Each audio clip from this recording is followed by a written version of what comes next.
ప్రియమైన దేవుని ప్రజలారా, ఈరోజు మనం యేసు ప్రభువు చెప్పిన 10వ ఉపమానం నిధి ముత్యం గురించి ధ్యానించబోతున్నాం. ఈ ఉపమానం ద్వారా దేవుని రాజ్యం ఎంత విలువైనదో, దానికోసం మనం ఏమి త్యాగం చేయాలో యేసు ప్రభువు మనకు బోధిస్తున్నాడు.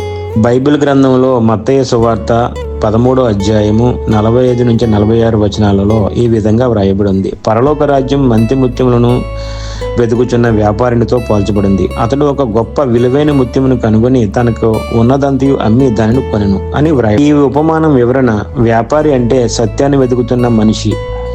అలాగే నిధి ముత్యం అంటే దేవుని రాజ్యం లేదా యేసుక్రీస్తు అని అర్థం. అన్నిటినీ అమ్ముట అంటే త్యాగం, సంపూర్ణంగా అంకితం అని అర్థం. ఆ వ్యాపారి అనేక ముత్యములను చూసినా ఒక ముత్యం మాత్రం అన్నిటికన్నా గొప్పదిగా అతనికి కనిపించింది. అందుకే తన దగ్గర ఉన్నదంతయు అమ్మి ఆ ఒక్క ముత్యమును పొందాడు. ఇది మనకు ఏమి చెబుతుందంటే, యేసుక్రీస్తు మరియు ఆయన రాజ్యం ఈ లోకంలోని అన్నిటికన్నా విలువైనదని తెలుగు. దీని ఆత్మీయ అర్థం: దేవుని రాజ్యం దొరికినప్పుడు మన జీవితం మారిపోతుంది. అలాగే క్రీస్తు కోసం త్యాగం నష్టం కాదు, అది లాభం. లోక సంపద కంటే ఆత్మీయ సంపద శాశ్వతమైనది. యేసును పొందినవాడు నిజమైన ఐశ్వర్యాన్ని పొందినవాడే. మనకు జీవితానికి వచ్చే బోధ: నా జీవితంలో క్రీస్తుకి ఏ స్థానం ఉంది? లోక విషయాలు నన్ను దేవుని నుండి దూరం చేస్తున్నాయా? యేసుక్రీస్తు త్యాగం చేయడానికి నేను సిద్ధమా?